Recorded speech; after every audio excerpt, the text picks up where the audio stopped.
Varathian sat in his seat, his massive form still and silent. For the first time in his long career, he looked uncertain. The Council's response came within 6 hours. They rejected humanity's ultimatum completely. The Galactic Council does not negotiate with member species who threaten violence, Varathian declared in an official statement broadcast across all channels. Earth's display was impressive, but ships alone do not make a civilization powerful. The Council has maintained peace for 5,000 years. We will not be intimidated by a species that joined us less than 50 years ago. The statement continued with familiar arrogance. The Council will dispatch a fleet of 500 warships to the Sol system. Earth will surrender its vessels, submit to Council authority, and accept occupation until order is restored. Failure to comply will be considered an act of war against all member species. In the Sol Command Center, Hana read the statement and felt no surprise. They still don't believe we're serious. Should we withdraw? One of her officers asked. 500 ships is a significant force. No, Hana said simply. They need to learn this lesson properly. If we back down now, they'll just keep pushing until we have to fight anyway. Better to end this quickly. She opened a channel to Jinwoo Lee. Captain, status of the Ghost Fleet? Jinwoo's face appeared on screen. He stood on the bridge of the Eternal Horizon, which had been joined by a dozen massive Ghost Fleet vessels. All ships report ready, General. We're tracking the Council fleet. They'll reach the heliopause in approximately 18 hours. Rules of engagement? Defensive posture until they cross into Sol system. Once they enter our territory, we respond with overwhelming force. Our objective is to disable their fleet with minimal casualties. But if they press the attack, we are authorized to destroy them completely. Hana nodded. Understood. Hyunsik, what's the intelligence situation? Hyunsik appeared on another screen. Our operatives report chaos in the Council chambers. Most species are divided about this action. Many are questioning whether attacking Earth is wise, but Varathian and his faction are pushing hard for a show of force. They believe if they don't crush us now, other species will start questioning Council authority. They're right about that, Hana said. How many species are secretly supporting us? 23 have reached out through back channels offering quiet support. They won't help publicly yet, but they want us to know they're hoping we succeed. And the others? Waiting to see who wins. Hana looked at the tactical display showing the approaching Council fleet. 500 ships. It was the largest military force the Council had assembled in over a century. They were coming to make an example of humanity. She wondered if they had any idea what was waiting for them. The Council fleet arrived at the edge of the Sol system 18 hours later, exactly as predicted. They came in a massive formation designed to intimidate. A wall of warships stretching across thousands of kilometers of space. The fleet commander was a Varathian named Keltar, chosen specifically because his species had led the mockery of humans for decades. His flagship was the Council's pride, a massive dreadnought called Supreme Authority. This is Commander Keltar of the Galactic Council Enforcement Fleet. He broadcast on all frequencies. Human vessels will power down their weapons and prepare to be boarded. You have 1 hour to comply. Jinwoo Lee responded from the Eternal Horizon. This is Captain Jinwoo Lee of the Earth Defense Force. You are approaching human territory without permission. Turn back now, or we will interpret your advance as an act of war. Keltar's laughter echoed across the communication channel. Your species has been warned. You chose this path. So did you, Jinwoo replied quietly. He closed the channel and turned to his crew. All ships engage cloak. Take up attack positions. Activate phase strike systems. Throughout the Ghost Fleet, ships began to disappear from normal space. The Council's sensors suddenly showed empty void where moments ago hundreds of human vessels had been visible. On the Supreme Authority, Keltar's sensor officer looked confused. Commander, the human ships, they're gone. They're running, Keltar said with satisfaction. Cowards. All ships advance into Sol system. Find their hiding spots and destroy them. The Council fleet moved forward, crossing the invisible line that marked the boundary of human-claimed space.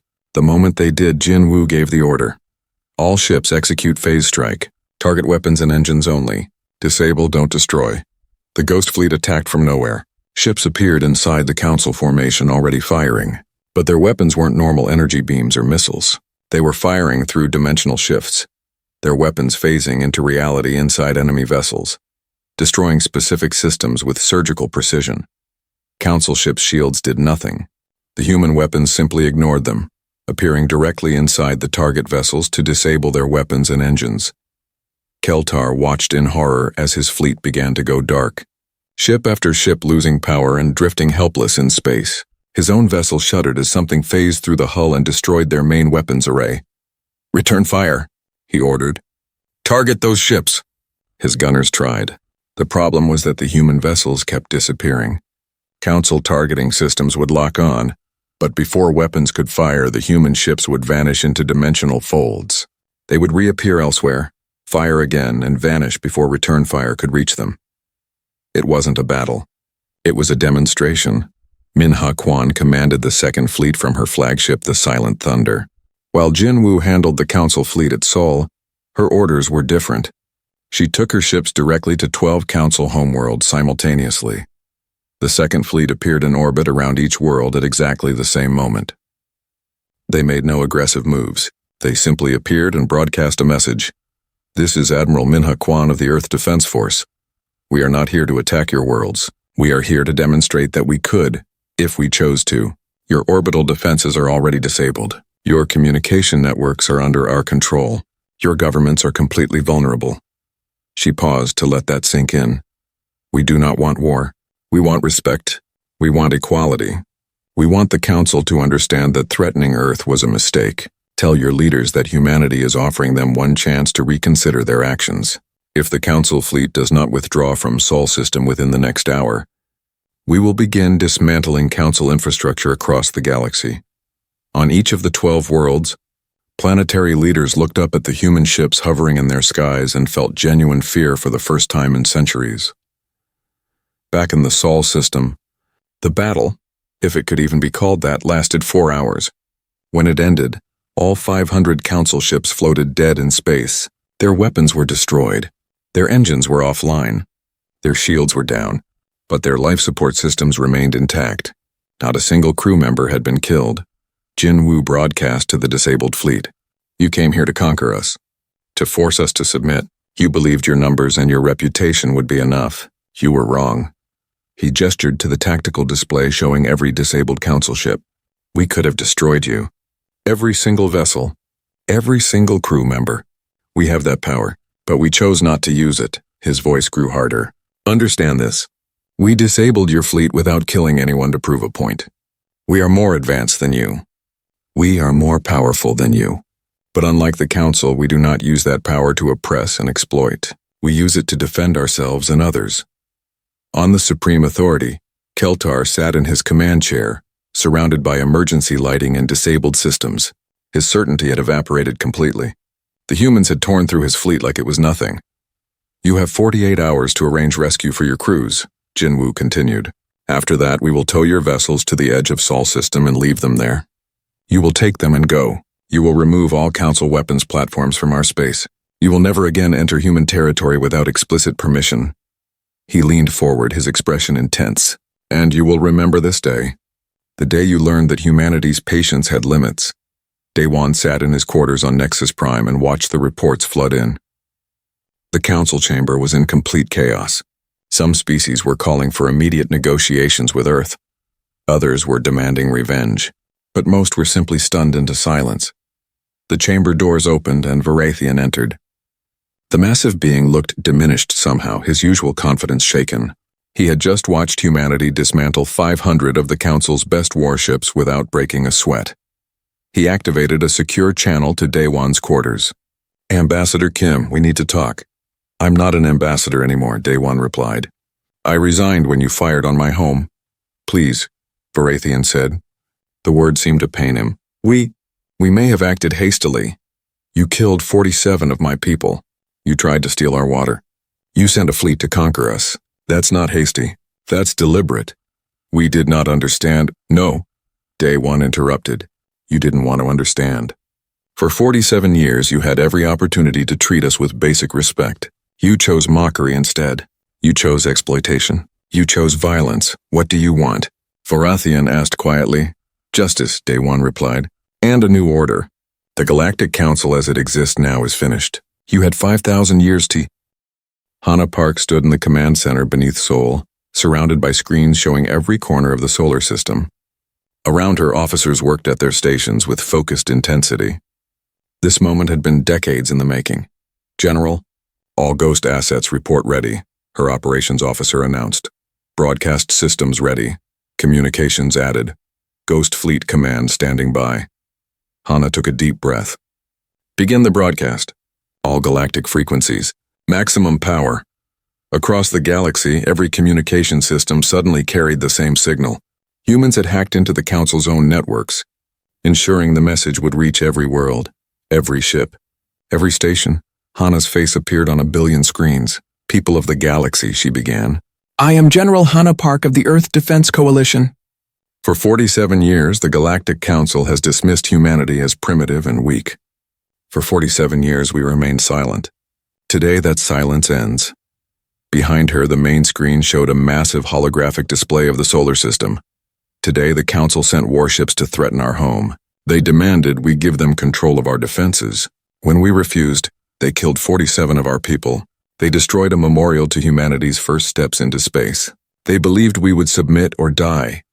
Hana's expression hardened. They were wrong on both counts. She gestured to the holographic display. For 47 years we listened. We learned. We prepared.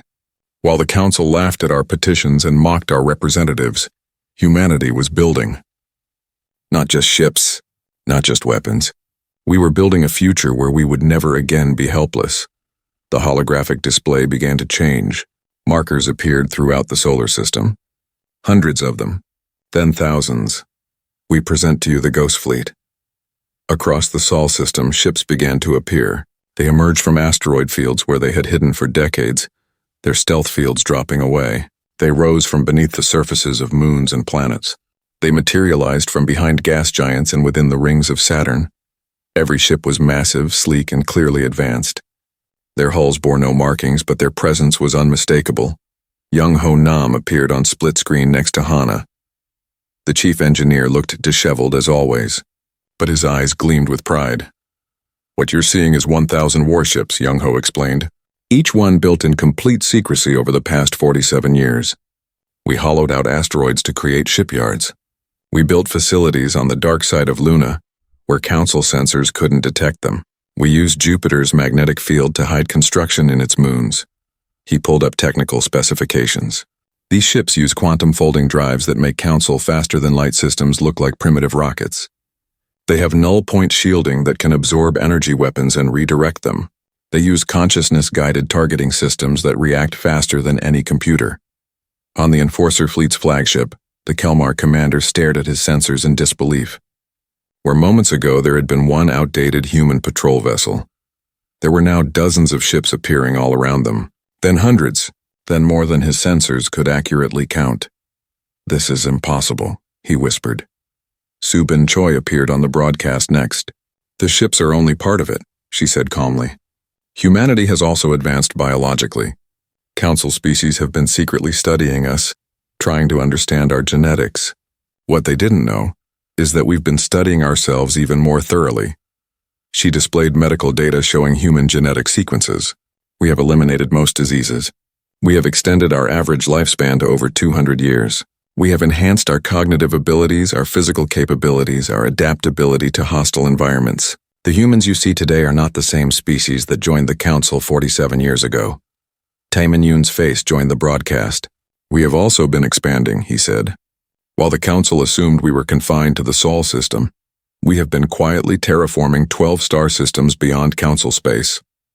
We have established colonies on 37 worlds. We have built infrastructure that spans hundreds of light years." The holographic display shifted to show a galactic map.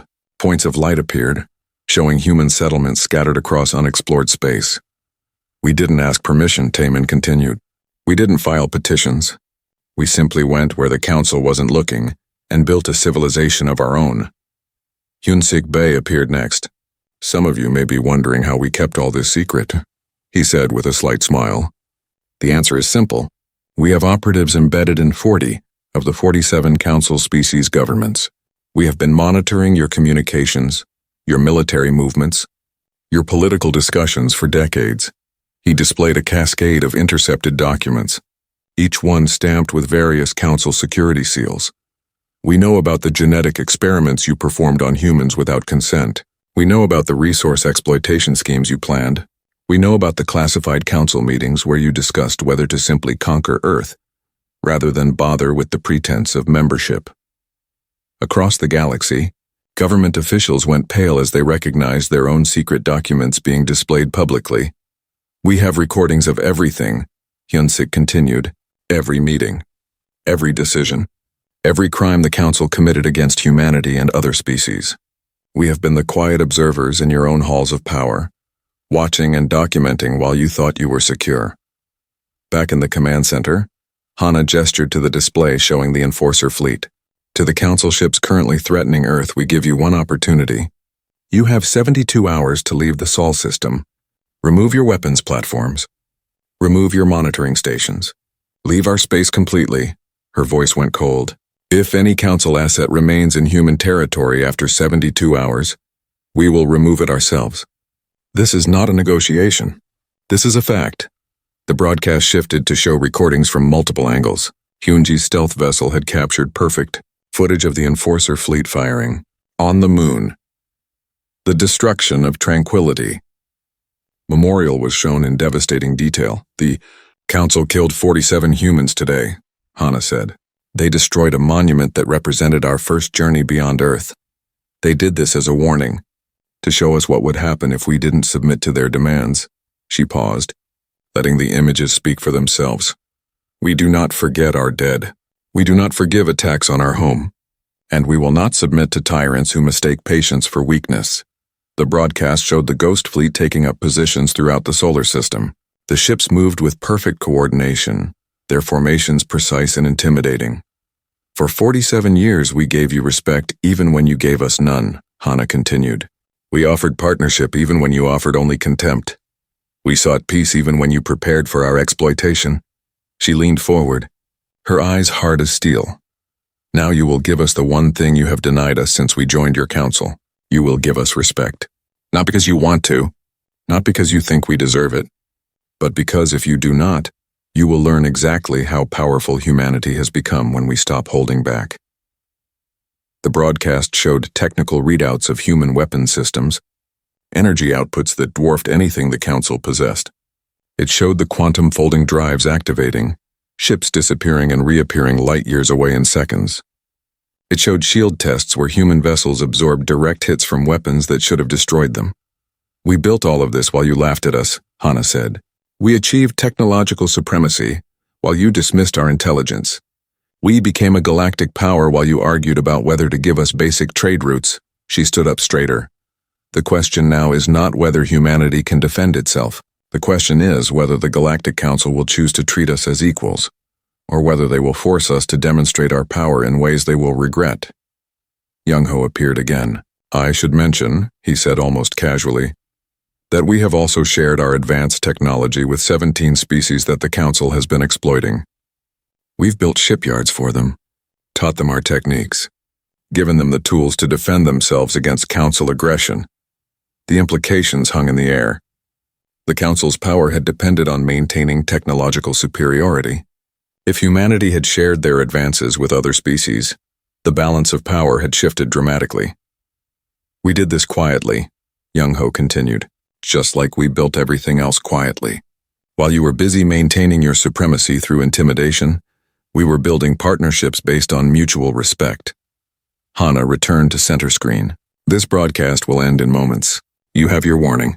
You have your deadline. What you do next will determine whether humanity becomes your greatest ally or your worst nightmare. She paused one final time. Choose wisely, because we are done being patient. The broadcast ended. Across the galaxy, billions of beings sat in stunned silence trying to process what they had just witnessed. The primitive humans, the species that barely rated acknowledgement, had just revealed themselves to be one of the most advanced civilizations in the galaxy. On Nexus Prime, Daewon sat in his quarters and watched the reactions flood in. The council chamber was in chaos. Ambassadors shouted at each other, blamed each other, demanded explanations that no one could provide. 6 weeks after the water tithe vote, Earth's early warning systems detected the incoming fleet. 15 Council warships entered the solar system without broadcasting identification codes or requesting permission. They simply arrived and began moving toward Earth. Jin Woo Lee watched from the bridge of the Eternal Horizon as the alien vessels crossed the asteroid belt. His sensors tracked every movement, every energy signature. These weren't exploration ships or traders. These were Enforcer-class vessels, the Council's military arm. "Captain, they're hailing us," his communications officer reported. "Put them through." A Kelmar officer appeared on screen, his multiple eyes regarding Jinwoo with obvious contempt. "Human vessel. You are ordered to stand down and provide access codes to Earth's planetary defense grid." Jinwoo kept his voice level. "On whose authority?" "The Galactic Council has authorized a compliance inspection. Your world has failed to begin water extraction as mandated. We are here to ensure cooperation." "We were given 30 days, Jinwoo replied. "Only 6 weeks have passed. We have time remaining. The Council has revised its timeline. You will provide the access codes immediately, or we will interpret your refusal as an act of hostility." Jinwoo looked at his tactical officer, who shook his head slightly. The defense grid codes were the only thing protecting Earth from orbital bombardment. Giving them to the Council would leave humanity completely vulnerable. "I need to contact my government," Jinwoo said. "You have 10 minutes, the Kelmar officer replied, and closed the channel. Jinwoo immediately contacted Hana Park. "General, we have a situation," he explained quickly. Hana listened, her expression growing darker with each word. "They're testing us," she said finally, "seeing if we'll submit completely." "Jinwoo, maintain your position but do not engage. I need to speak with the ambassador." On Nexus Prime, Daewon was already receiving the same information. Hyunsik Bae, the director of Earth's Unified Intelligence, had sent him detailed reports on the Enforcer fleet's movements. "They're not just inspecting," Hyunsik said over their secure channel. "Our assets report that the Council leadership is placing bets on whether we'll fight or surrender. They think this is entertainment." Daewon felt something cold settle in his chest. Not fear, something else. Something that had been building for 47 years. "I'm going to the Council chamber," he said. "Daewon, is that wise?" "I need to see their faces," Daewon interrupted. "I need them to see mine." He walked into the chamber without requesting permission. The session was already in progress, discussing trade agreements between two worlds Daewon had never heard of. He strode past his usual seat, past the pillar that had blocked his view for so many years, and walked directly to the center floor. "Ambassador Kim," Varathian said, his voice sharp. "You have not been recognized to speak." "You sent warships to my home," Daewon said. His voice carried clearly through the chamber. "You demand access to our defense systems. You threaten my people with violence. Your world has failed to comply with Council mandates," Varathian replied. "The Enforcer fleet is there to ensure cooperation. If you had followed instructions, this would not be necessary." "Followed instructions?" Daewon's voice rose slightly. "You voted to destroy our ecosystem. You built weapons platforms in our space without permission. You've been abducting and experimenting on our citizens for decades." Murmurs spread through the chamber. Some ambassadors looked uncomfortable. Most looked annoyed. "Your accusations are baseless," Varathian said. "You will return to your seat or you will be removed from this chamber." "No," Daewon said simply. The chamber fell silent. "What did you say?" Varathian leaned forward, his massive form radiating menace. "I said no," Daewon repeated. "For 47 years we've done everything you asked. We followed your rules. We accepted your rejections. We endured your mockery. We remained silent while you treated us as if we were nothing." "You are nothing," Varathian said. The words echoed in the chamber. "Your species has contributed nothing to galactic civilization. You have no power here. You exist because we permit it. Now return to your seat before I have you forcibly removed." Daewon looked around the chamber, meeting the eyes of every ambassador present. Some looked away. Others stared back with challenge in their gazes. "You have made an irreversible error," Daewon said quietly. Varathian laughed. It was a deep booming sound. "Will you file another petition, Primate? Perhaps write another proposal we can reject?" "No," Daewon said. He reached up and removed the small pin from his lapel, the symbol of Earth's Council membership. He placed it carefully on the floor. "We're done talking." He turned and walked out of the chamber. Behind him, laughter followed him into the corridor. Daewon returned to his quarters and activated his communication systems. Hana appeared on screen immediately. "It's time," Daewon said simply. Are you certain? Once we start, there's no going back. They fired on the moon 3 hours ago, Daewon said. His voice was flat, emotionless. Hana's face went pale. What? I just received the report. The Enforcer fleet fired warning shots at Luna Station.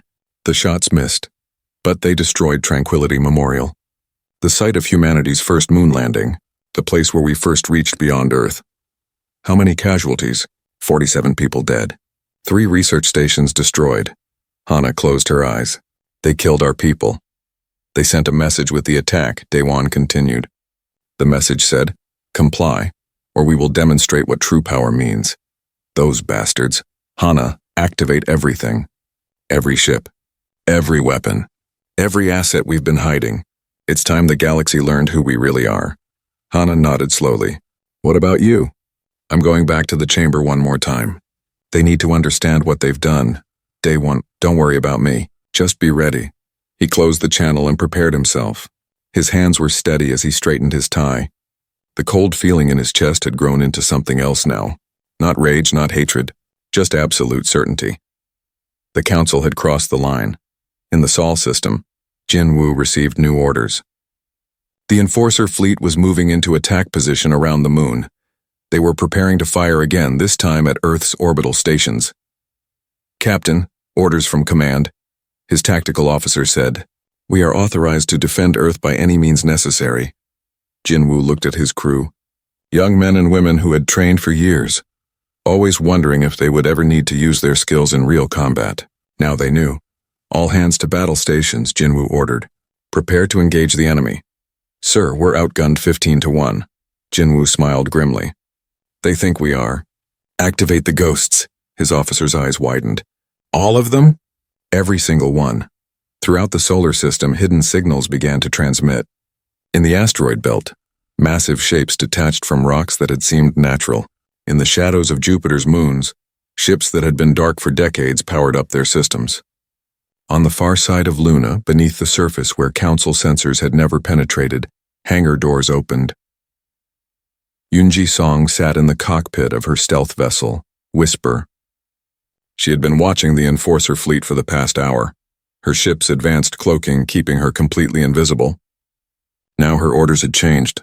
All Whisper-class vessels, the command came through. Begin recording. Document everything. The galaxy needs to see what happens next. Yoonji activated every sensor, every camera. She positioned her ship to capture the Enforcer fleet in perfect detail. Ready to record, she confirmed. Daewon walked back into the council chamber. The session was still in progress, the ambassadors discussing something trivial now that the entertaining human had left. They barely noticed when he entered. He walked to the center floor again. This time he didn't wait for recognition. You fired on the moon, he said. His voice was quiet, but it carried. You killed 47 of my people. You destroyed a monument that represented humanity's first steps beyond our world. Baratheon turned slowly. A warning shot that unfortunately hit something unimportant. If you had simply complied, for 47 years, Daewon interrupted, we listened. We learned. We prepared. You thought silence meant weakness. You thought patience meant submission. What are you babbling about, primate? Daewon looked directly at Baratheon. You're about to find out what humanity has really been doing for the past 47 years. Is that a threat? Baratheon stood, his massive form towering over Daewon. Do you think your primitive species can threaten the council? No, Daewon said. It's not a threat. It's a warning. And you're too arrogant to understand the difference. He turned and walked out of the chamber for the last time. Behind him, Baratheon's laughter echoed off the crystal walls. But Daewon was no longer listening. He had given the council 47 years. He had given them respect they never returned. He had given them patience they mistook for weakness. Now he was giving them one last chance to understand their mistake. Earth's flag was lowered from the council hall that day. No one noticed. No one cared. They would care soon enough. Daewon Kim sat in the back corner of the massive council chamber, his chair positioned behind a thick metal pillar. From where he sat, he could barely see the speaker's platform. The other ambassadors filled the rows ahead of him, their seats arranged in perfect semicircles that faced the center stage. Earth's position was deliberate. It always had been. The chamber itself was magnificent. Crystal panels lined the ceiling, displaying the stars of 1,000 worlds. The floor gleamed with polished stone from planets Day-One had never visited. 47 species gathered here, and Earth was the smallest voice among them. Day-One straightened his suit jacket and prepared his data tablet. Today marked his 5th attempt to present Earth's trade route petition. The proposal was simple. Humanity wanted access to 3 minor shipping lanes that passed through the outer territories. These routes would cut travel time for Earth's merchant vessels by 40%. The proposal had been reviewed, stamped, and officially placed on the agenda. The speaker, a tall being named Varathian, called the session to order. His species had been part of the council for over 3,000 years. They held significant power in council politics. Varathian's voice boomed through the chamber without need for amplification. "We begin with minor petitions," Varathian announced. The word minor carried a clear tone of dismissal. Day-One stood when his name was called. He walked to the small podium reserved for lower-tier members. The walk felt longer than it was. He could feel eyes on him, though few species actually bothered to look directly at the human representative. "Ambassador Kim of Earth," Varathian said, not looking up from his notes. "You have 2 minutes." Day-One had prepared a 15-minute presentation. He nodded anyway. "Thank you, Speaker. Earth requests access to shipping lanes Theta 9, Theta 10, and Theta 11. These routes are currently unused and—" "Objection!"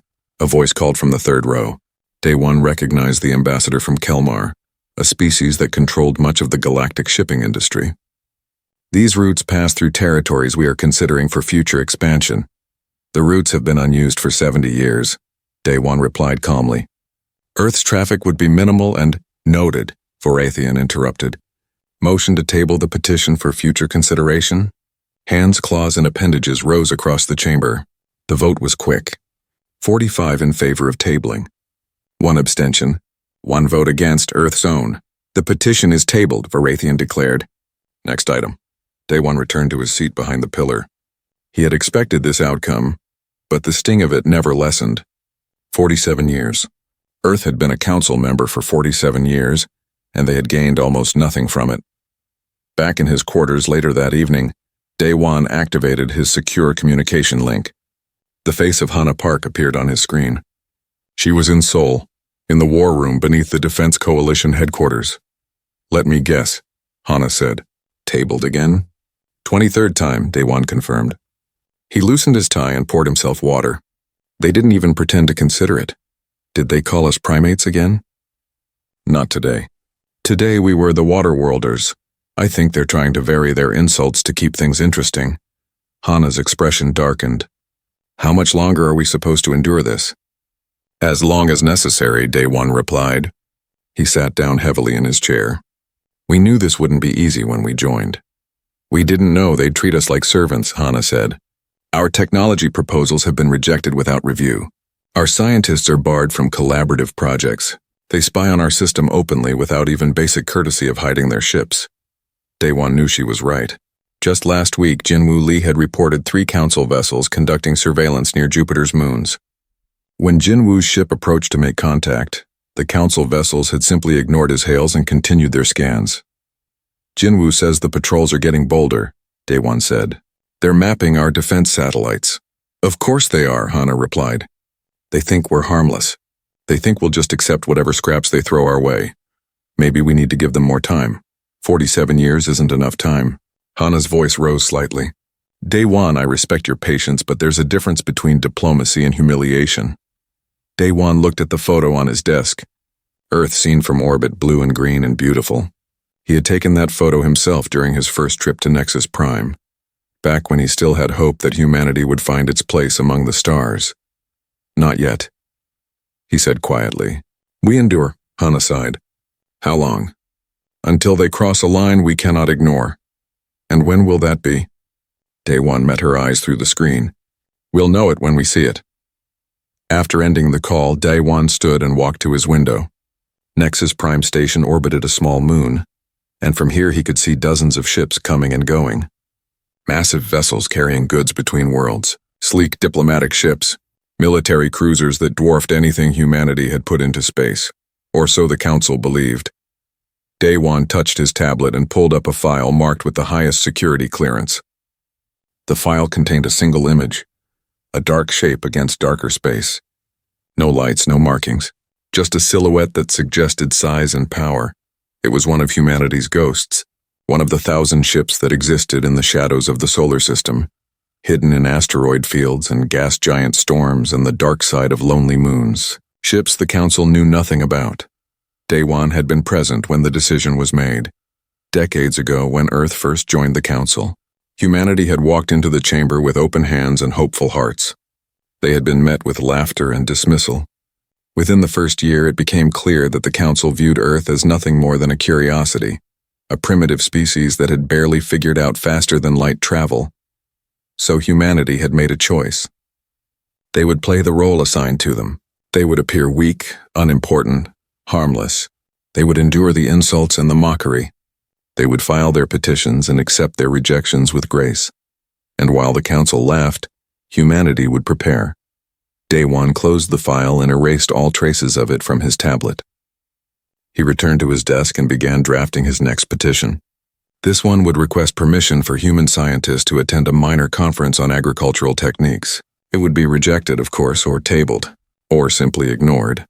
But he would file it anyway, because that's what Earth did. They followed the rules. They played the game. They remained patient. Jinwoo Lee stood on the bridge of the eternal horizon, watching the sensor displays. 3 Council ships were conducting what they called a scientific survey near Saturn's rings. They weren't being subtle about it. Their scans were powerful enough that Jinwoo's instruments picked them up clearly. "Should we hail them, Captain?" his communications officer asked. Jinwoo shook his head. "They won't respond. Log their position and trajectory. Send the data to headquarters." "Yes, sir."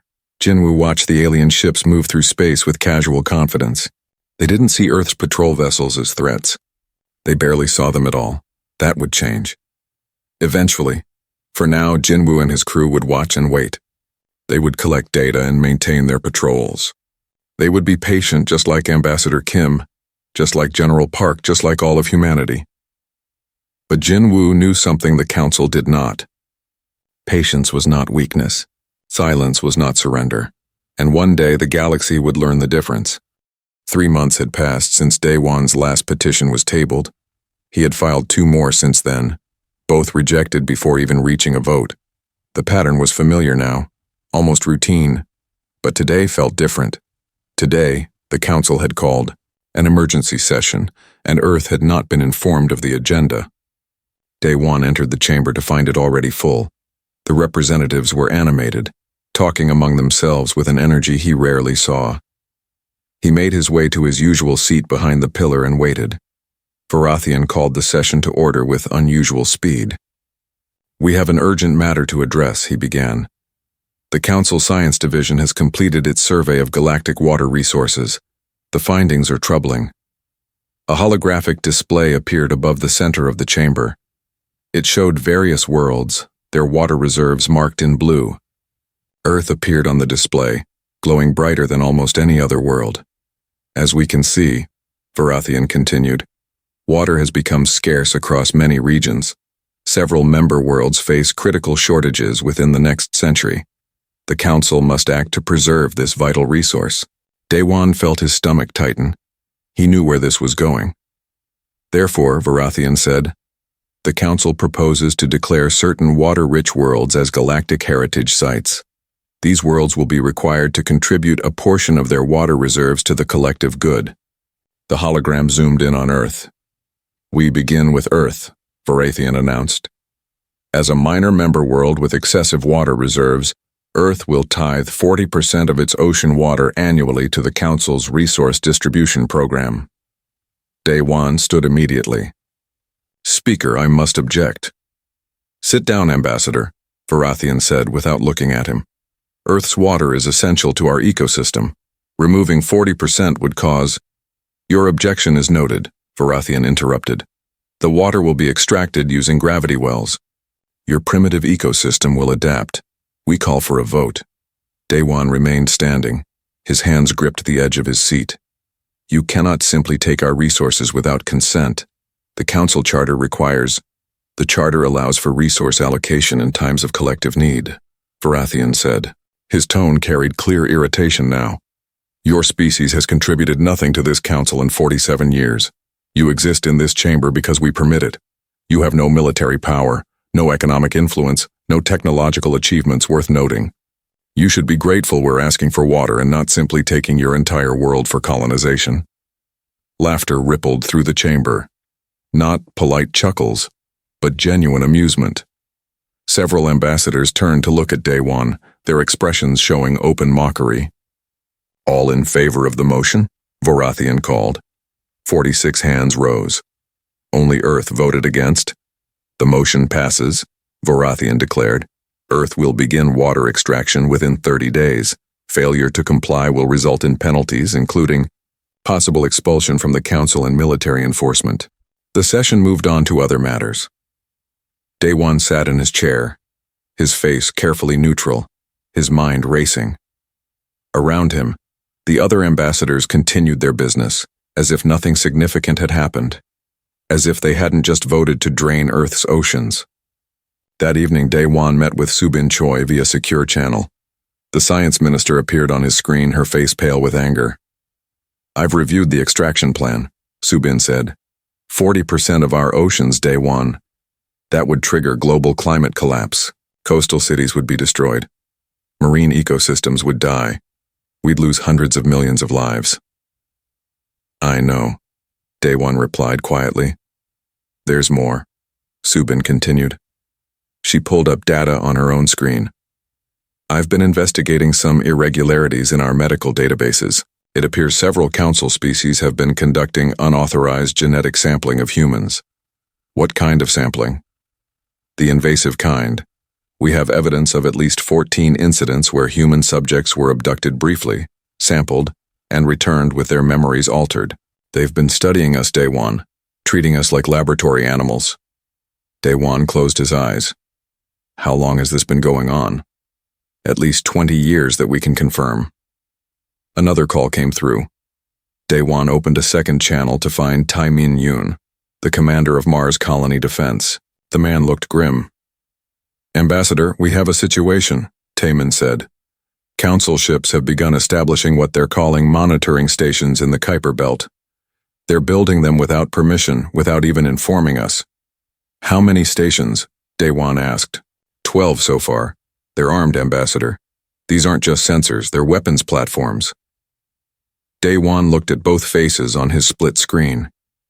They're boxing us in. The water tithe, the genetic sampling, the weapons platforms. They're preparing to control us completely. Or eliminate us if we resist, Taemin added. These stations could glass Earth from orbit if given the order. Subin leaned closer to her camera. We need to respond. We can't just accept this. I'll file an emergency petition, Day One said. Will they listen? Subin asked. Day One didn't answer. He already knew they wouldn't. The next day, Day One submitted his emergency petition. It outlined the illegal genetic sampling, the unauthorized military installations, and the devastating effects the water tithe would have on Earth's population. He requested an immediate hearing to address these violations of council law. The petition was denied within an hour. The response was brief. Earth's concerns do not merit emergency consideration. Standard petition procedures apply. Standard procedures meant waiting 6 months for a hearing slot. 6 months while the council built more weapons platforms around humanity's home. 6 months while they continued their experiments on human subjects. 6 months while Earth's people prepared for climate catastrophe. Hana Park received the news in her war room. Around her, officers monitored displays showing council ship movements, tracking every vessel that entered the solar system. The numbers had increased dramatically in recent weeks. They're not even hiding it anymore, one officer reported. We're counting 40 council vessels in our system right now. That's the highest number we've ever recorded. They're sending a message, Hana said. They want us to know we're powerless. Her secure line activated. It was Day One. I'm sending you something, he said. His voice sounded different, harder. It's a coded message. One word. What word? Silence. Hana understood immediately. Protocol. Silence was the contingency plan Earth had prepared decades ago. The plan for what humanity would do if the Council ever crossed the line from disrespect into existential threat. Are you certain? Hana asked. The water tithe alone would kill millions, Daewon replied. The weapons platforms give them the ability to destroy us entirely. The genetic sampling shows they see us as subjects, not members. Yes, Hana, I'm certain. Understood. I'll begin preparations. Do it quietly, Daewon said. We have one advantage, they still think we're harmless. After the call ended, Hana stood and addressed her staff. Begin activation sequence for all dark assets. Notify Ghost Fleet commanders to prepare for possible deployment. Contact Young Ho Nam and tell him we need the shipyards at full production. Everything we've built, everything we've hidden, it's time to make it count. Her officers moved with practiced efficiency. They had trained for this scenario for decades. Now it was real. On Nexus Prime, Daewon prepared for one final attempt at diplomacy. He would request one more hearing, make one more plea for the Council to reconsider. He would give them one last chance to treat humanity with the respect they deserved. But he already knew how it would end. The Council had made their position clear. They saw Earth as a resource to exploit, a primitive species to control or eliminate as needed. They had forgotten a crucial lesson that older, wiser civilizations knew. Silence did not mean acceptance. Patience did not mean weakness, and humanity, when pushed far enough, did not break. They prepared,